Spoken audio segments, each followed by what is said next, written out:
What's up, YouTube? This your boy MZ from MZ Talks Boxing. Well, you know about the vote thing when they talking about who's the fighter of the decade. Man, the unified champion of the 154-pound division, Julian J. Rock Williams. Man, the words of a true champion are on the screen. From his Twitter, you can't do nothing but respect that. Julian J. Rock Williams.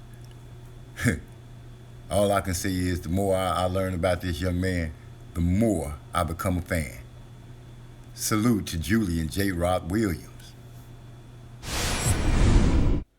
Also, January 18th, Saturday, 2020, Williams will be having a homecoming fight in Philadelphia defending his belts against Rosario on Fox, 8 o'clock Eastern Time. Tune in. Now, Twitter has broken out into a great debate with boxing fans over Earl Spence Jr. and Terrence Bud Crawford. We'll hear a few things.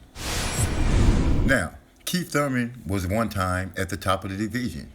He and Shawn Porter. Now, this is around the time where Keith Thurman, who considered himself the man of the division because he was unified, that Earl Spence Jr. had not done enough to fight the top dogs. He needed a belt, which puts Earl Spence on the mission, which is called strap season. Now, Shawn Porter gets into a battle with Kell Brook from across the pond.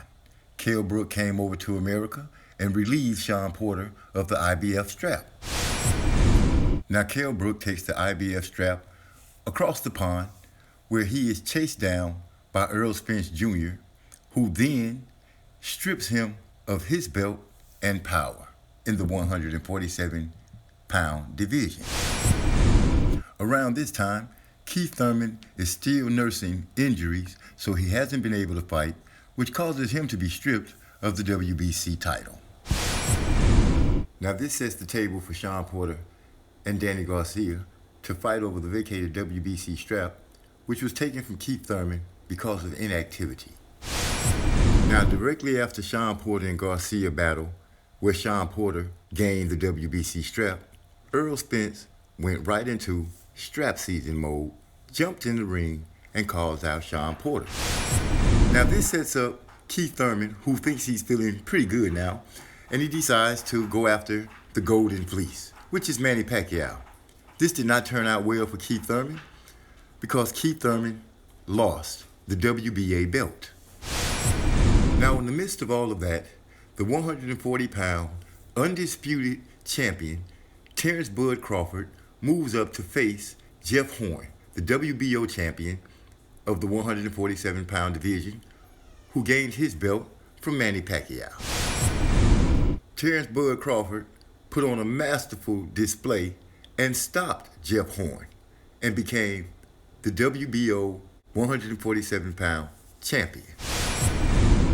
Now, even though it was said that the Porter-Spence fight would be easy to make, Shawn Porter made a business move and ended up having to defend his belt against his mandatory Ugas, in which case Porter was able to hold on to the WBC strap. So now Earl Spence and Shawn Porter finally do battle, in which case Earl Spence takes the WBC strap from Shawn Porter and defends the IBF. Now, this is about the time that Danny Garcia jumps in the ring after Earl Spence and Shawn Porter fight and calls out the winner. Now, during all that time, can somebody please tell me why come Terrence Bud Crawford didn't throw his hat in the mix with any of those guys?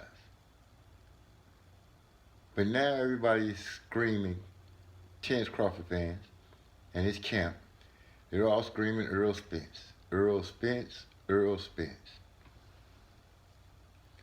Well, I would love for somebody to explain to me how battles were going on for titles.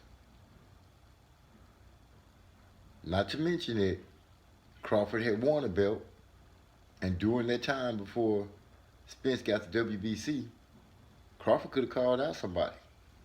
Heck, he should have threw his name in the hat to fight for the vacant title that Keith Thurman came off of. So quit screaming that Spence is ducking you guys, because he's not. Sean Porter's been fighting hard fights. Earl Spence has been fighting hard fights. We know Keith Thurman got into a fight where he lost his belt. Sean Porter has gained 2 belts and lost 2 belts. In all of that time, at no time did Terence Crawford, top-ranked Bob Arum, try to make a fight with any of those PBC guys. But apparently Earl Spence must be a name that money will be attached to, because it seems like now you're very interested in this fight. Let's see what happens. I hope it happens. I'm ready to see you guys throw down. But I do understand there's politics and business in boxing. So do your things. But I don't see why it's such a big fight. A big problem. Since Terence Crawford isn't he set to make a certain amount of money off of any fight that he has? So what's the big deal about the split? What do you think?